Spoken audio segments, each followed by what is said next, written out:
అందరికీ నమస్కారం. ఈరోజు కథ Hitler episode 203 is Virat dead. ఇక స్టోరీలోకి వెళ్తే వాటర్ ఫాల్కి వెళ్ళిన హాస్ని కాళ్ళకి దెబ్బ తగిలించుకునేసరికి ఆమెను కోప్పడి కాళ్ళకున్న షూ నీళ్ళలో పారేశాడు. ఇద్దరికి జరిగిన డిస్కషన్లో ప్యాలెస్కి రావడం గురించి టాపిక్ వచ్చింది. నేను ప్యాలెస్కి వస్తానని మీకెప్పుడు చెప్పాను? అక్కడికి చచ్చినా నేను రాను. ఇన్ని రోజులుగా నా గదిని ఆ కావ్య వాడుకుంది. ఇప్పుడు నేనెలా ఉంటాను? నేను మా పుట్టింటికి వెళ్తాను అని కోపంగా చెప్పింది హాస్ని. నేను ఎక్కడ ఉంటే నువ్వు అక్కడే ఉండాలి. నీకు మరో ఆప్షన్ లేదు. ఏంటి అన్నీ నువ్వు చూసినట్టు మాట్లాడుతున్నావు? ఆ కావ్య గదిలోకి రావడం నువ్వు చూసావా? నీ కంటికి నేను ఎలా కనిపిస్తున్నాను అని తీవ్రంగా అడిగాడు విరాట్. హిట్లర్లాగా, రూలర్లాగా కనిపిస్తున్నారు. చాలా. ఇంకేమైనా బిరుదులు కావాలా? ఎవరో చెప్తే నేను ఎందుకు నమ్ముతాను? ఆ ముచ్చు మొహంది పని కట్టుకొని మరీ నాకు ఫోన్ చేసి అడ్డమైన వాగుడంతా వాగింది. మీరు చెప్పకపోతే నాకు ఏ విషయాలు తెలియవో అనుకుంటున్నారా అని అతని మీద కస్సును లేచింది. అందుకే నీకు బ్రెయిన్ లేదని అనేది. ఎవరేం చెప్పినా నమ్మేస్తావా? కొంచెం కూడా ఆలోచించవా? మన గదిలోకి దాన్ని ఎందుకు రాణిస్తాను? అది మన ప్రైవేట్ ప్లేస్. ఎవరికీ ప్రవేశం లేదు. మన పెళ్ళైన దగ్గర నుంచి ప్యాలెస్లోనే ఉంటున్నాం కదా. నా అంతటా నేనుగా కనీసం మా అమ్మనైనా గదిలోకి రానిచ్చానా? కేవలం సరిత మాత్రమే నీకోసం వచ్చేది, వెంటనే వెళ్ళిపోయేది. ఒకసారి గుర్తు తెచ్చుకో, నీకే తెలుస్తుంది అని సీరియస్గా అన్నాడు. అతను చెప్పిన విషయం ఆలోచించిన హాస్నికి కనీసం అలాంటి ఒక్క సంఘటన కూడా గుర్తుకు రాలేదు. ఇంకా తన కారణంగా అనసూయ మొదటిసారి ఆ గదిలోకి వచ్చిందన్న విషయం గుర్తొచ్చింది. కానీ ఆ విషయం బయటకు ఒప్పుకోవడానికి ఆమె ఈగో అడ్డొచ్చి, నేనున్నప్పుడైనా రాలేదు, నేను లేనప్పుడు ఎవరెవరు వచ్చారో నాకేం తెలుసు? అసలే బాబుగారికి అమ్మాయిని తీసుకొచ్చే అలవాటు ఉంది కదా, ఆ మాత్రం దానికి నాకు బుర్ర లేదని ఎగతాళి చేయడం ఎందుకు అని దబాయించింది హాస్ని. హలో మేడం, నీ వేషాలు నా దగ్గర కాదు. ఎక్స్ట్రాల్ చేస్తే తోక కట్ చేస్తాను. ఆ రోజు అమ్మాయిని ఎందుకు తీసుకొచ్చానో నీకు ఆల్రెడీ చెప్పాను. పదే పదే ఆ విషయాన్ని ఎత్తితే ఈసారి నిజంగా తీసుకొస్తాను. దెబ్బకి చచ్చూరుకుంటావు. పోనీలే పాపమని జాలి తెలుస్తూ ఉంటే ఓవర్ యాక్షన్ చేస్తున్నావు. నీ విషయంలో నా యాటిట్యూడ్ ఇలాగే ఉంటుంది, ఎప్పటికీ మారదు. నాకు పొసెసివ్నెస్ నువ్వు భరించాల్సిందే. దానికి నువ్వు ఓవర్ కేరింగ్ అని పేరు పెట్టుకున్నా నాకు ఎలాంటి అభ్యంతరం లేదు. You are my property. నాకు తప్ప నిన్ను పుట్టించిన బ్రహ్మకు కూడా నీ మీద హక్కు లేదు. ఇక్కడికి వచ్చి చాలాసేపు అయింది, వెళ్దాం పదా అని చెప్పి అప్పటికే రెడీగా ఉన్న కార్ దగ్గరికి వెళ్ళాడు విరాట్. అతని బిహేవియర్ ఎలా అర్థం చేసుకోవాలో తెలియని హాస్ని సైలెంట్గా అతన్ని అనుసరించింది. ఆమె మనసులో రకరకాల ఆలోచనలు చుడులు తిరుగుతున్నాయి. నేను తిరిగి వచ్చానని తెలిస్తే అనసూయ ఎలా రియాక్ట్ అవుతుందోనని భయంగా ఉంది. మొదటి నుంచి ఆమెకు నేనంటే ఇష్టం లేదు. ఆ కారణంగానే నా కడుపులో బిడ్డని అబోర్షన్ చేయించే వరకు ఊరుకోలేదు. ఇప్పుడు మళ్ళీ ఎలాంటి ఎత్తులు వేస్తుందో అస్సలు తెలియట్లేదు. అలాగని విరాట్ గారికి దూరంగా వెళ్ళడం కుదరదు. ఇప్పుడు ఏం చేయాలో అర్థం కావట్లేదు అని ఆలోచనలో పడింది. ఇద్దరూ కారులో బయలుదేరిన తర్వాత సైలెంట్గా ఉన్న హాస్ని చూసి, ఇప్పుడు అంత సీరియస్గా దేని గురించి ఆలోచిస్తున్నావు? ఎప్పుడు చూసినా ఏదో ఒకటి ట్రాష్ ఆలోచిస్తూ నీ చిట్టి బుర్రను టార్చర్ చేయడమేనా నీ పని? అసలు నువ్వు ఈ రోజంతా దేని గురించి ఆలోచిస్తున్నావు అని ఆమె ముక్కు గిల్లుతూ అడిగాడు. ప్రతిదానికి అంత వెటకారం అక్కర్లేదు. నేను ఒక విషయం అడుగుతాను, దానికి మీరు ఆన్సర్ చేస్తారా అని డౌట్గా తన కళ్ళల్లోకి చూసింది హాస్ని. అడుగు. సరైన ప్రశ్న అయితే ఖచ్చితంగా ఆన్సర్ చేస్తాను అని స్ట్రైట్గా చెప్పాడు. మన బేబీని చంపినందుకు మీ అమ్మగారి మీద కోపంగా ఉందా అని అతని రియాక్షన్ గమనిస్తూ అడిగింది. నువ్వేమనుకుంటున్నావు? నా బిడ్డను చంపేస్తే మౌనంగా ఊరుకోవడానికి నేనేమైనా మహాత్మున్నానా? అది నా రక్తం. ఆ బిడ్డ కోసం ఎన్ని కళ్ళు కన్నానో నాకే తెలుసు. తన స్వార్థం కోసం నా బేబీని బలి చేసే హక్కు తనకెవరిచ్చారు?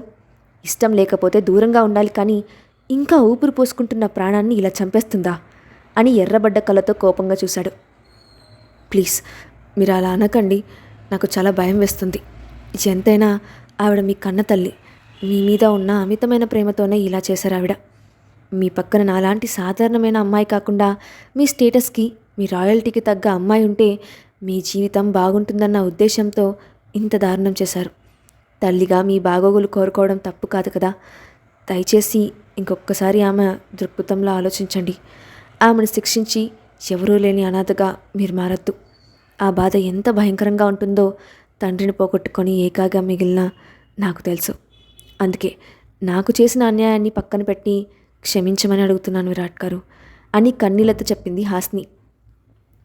ఆమె విషయంలో ఇంత మంచిగా ఎందుకు ఆలోచిస్తున్నావు హాస్ని? తన వల్ల మన ఇద్దరి మధ్య వచ్చిన గొడవలు మర్చిపోయావా? ఎన్ని రోజులుగా బాధపడుతున్నామో గుర్తుకు లేదా? మన ఇద్దరి ప్రేమకు ప్రతిరూపం హాస్ని. అంత తేలికగా క్షమించమని ఎందుకు అడుగుతున్నావు?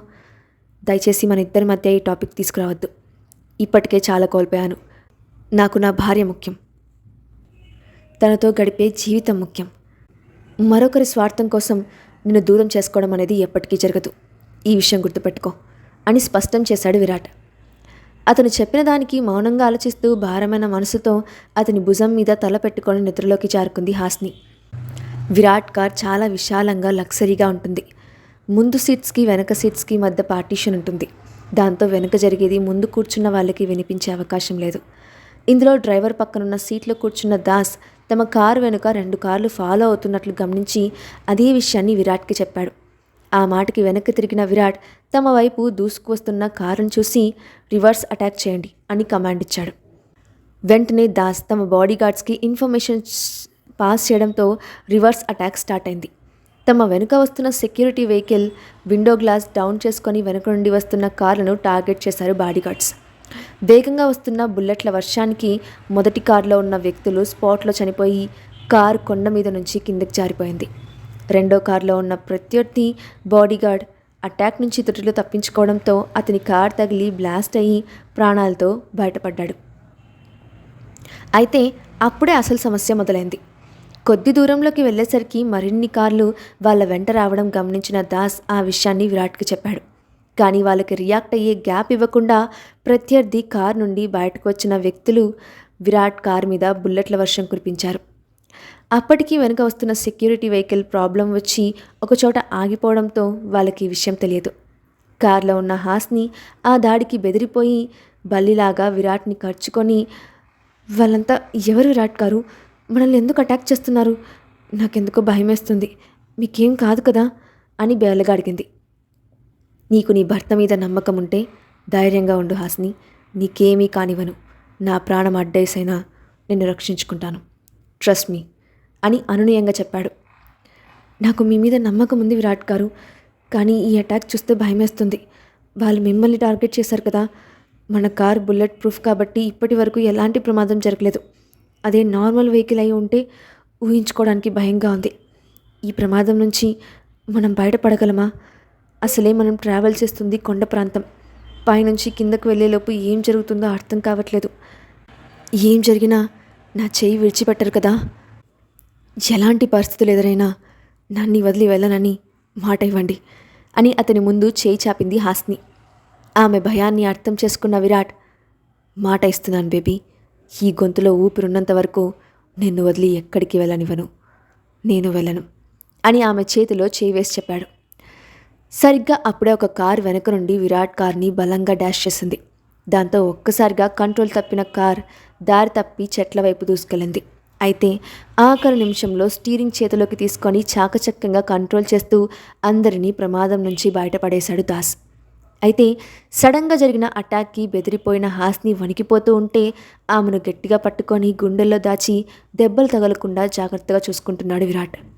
ఇంతలో దాస్ వెనక్కి తిరిగి, సార్, మనం ఇప్పుడు డేంజర్లో ఉన్నాం. మన సెక్యూరిటీ వెహికల్స్ ఏమయ్యాయో అర్థం కావట్లేదు.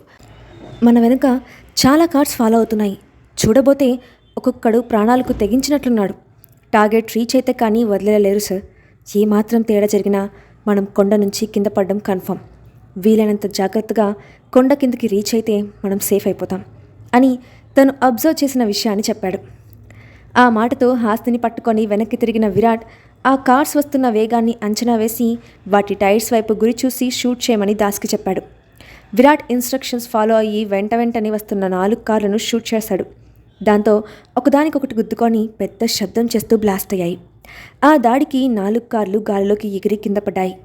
అదే సమయంలో మరొక వైపు నుండి దూసుకువస్తున్న కార్లు వేగంగా వచ్చి విరాట్ కార్ను బలంగా డాష్ చేశాయి. అయితే అటుగా మరొక రోడ్డు ఉందని తెలియని వాళ్ళు ఆఖరి నిమిషాల్లో ప్రమాదాన్ని సెన్స్ చేసేసరికి జరగాల్సిన నష్టం జరిగిపోయింది. వేగంగా ఢీకొట్టిన కార్ దాటికి విరాట్ ప్రయాణిస్తున్న కార్ 10 అడుగులు పైకి లేచింది. అదే తమరికి ఆఖరి రోజు అని భయమేసిన హాస్ని అతని షర్ట్ బలంగా పట్టుకొని కళ్ళు మూసుకుంది. కార్ కిందకి పడుతున్న క్రమంలో డోర్ బలంగా తన్ని హాస్నిని బయటకు విసిరేశాడు విరాట్. దాంతో ఆమె ఒక చోట కుప్పగా ఉన్న ఇసుక మీద పడి నొప్పికి అరుస్తూ స్పృహ కోల్పోయింది. ఆమె కింద పడిన వెంటనే కార్ లోయలోకి పడిపోయింది. విరాట్ కార్ను ఢీకొట్టిన వ్యక్తులు కార్ లోయలో పడి పేలిపోవడం గమనించి తాము వచ్చిన పని పూర్తయిందన్న సంతోషంతో వెనుతిరిగి వెళ్ళిపోయారు. కాసేపటికి అక్కడికి చేరుకున్న సెక్యూరిటీ వెహికల్స్ అక్కడ జరిగిన విధ్వంసాన్ని గమనించి షాక్తో నోరు తెరిచారు. కాస్త దూరంలో కింద పడి ఉన్న విరాట్ కార్ నెంబర్ ప్లేట్ కనిపించడంతో ప్రమాదాన్ని సెన్స్ చేస్తూ తమ యాజమాని గురించి సెర్చ్ చేయడం మొదలుపెట్టారు. అక్కడంతా వెతికినా వాళ్ళకి విరాట్ కార్ కనిపించకపోగా ఒకచోట స్పృహలో లేని హాస్ని కనిపించింది. కంగారుగా ఆమె దగ్గరికి వెళ్ళి మేడం మేడం అని పిలుస్తూ ముఖం మీద నీళ్లు చల్లి స్పృహ తప్పించే ప్రయత్నం చేశారు. కొద్దిసేపటి తర్వాత కళ్ళు తెరిచిన హాస్ని కంగారుగా పైకి లేచి విరాట్ గారు ఎక్కడున్నారు అని అరుస్తూ పిచ్చెక్కిన దానిలా ఏడుస్తూ అక్కడంతా వెతకడం మొదలుపెట్టింది. అలా పరిగెడుతూ కొండ చివరికి వెళ్ళిన ఆమెకు లోయ నుండి దట్టమైన పొగ పైకి వస్తూ కనిపించింది. ఏమైపోయారు విరాట్ గారు? నన్ను వదిలి వెళ్ళనని మాటిచ్చారు కదా, నాకు ఇక్కడ భయం వేస్తుంది, ప్లీజ్ వెంటనే తిరిగి రండి విరాట్ గారు అని ఏడుస్తూ నేల మీద పడి కూర్చుండిపోయింది. కానీ ఆమె వేదన అతనికి వినబడనట్టు ఆ ప్రదేశంలో అతని జాడ తెలియలేదు.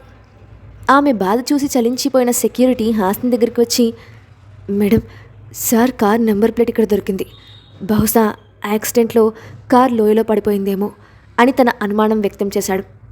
ఆ మాటతో తన బాధను కంట్రోల్ చేసుకోలేక నో, అది జరగడానికి వీల్లేదు, దయచేసి మీరు ఎవరూ నెగిటివ్గా మాట్లాడొద్దు, విరాట్ గారికి ఏమీ కాదు, నాకు పూర్తి నమ్మకం ఉంది, ఈ లోయ కిందకి వెళ్తే కానీ ఆయన ఆచూకీ తెలియదు, ముందు కిందకి వెళ్ళే దారి చూడండి, త్వరగా వెళ్ళండి ప్లీజ్ అని వాళ్ళని కంగారు పెట్టింది.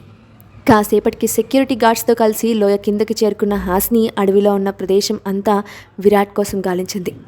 ఎంతసేపు వెతికినా అతని జాడ కనిపించలేదు. అంతకంతకు ఆమెలో నమ్మకం సన్నగిల్లుతూ ఉంటే గుండెలో ఎగిసి పడుతున్న బాధను కన్నీళ్ల రూపంలో బయటికి పంపిస్తూ నేల మీద కూర్చొని వెక్కి వెక్కి ఏడ్చింది.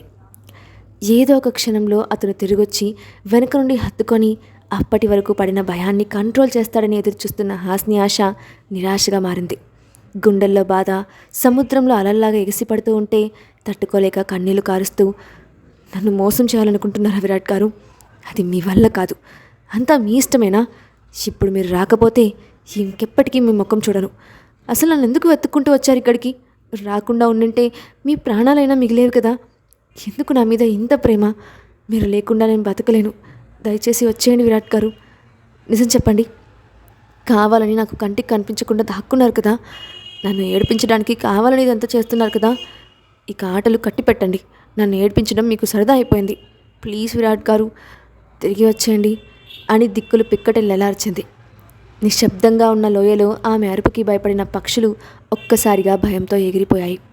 కొద్దిసేపటికి కాస్త ముందుకు వెళ్ళిన సెక్యూరిటీ పర్సన్కి ఒక చోట బోల్తా పడిన విరాట్ కారు కనిపించింది.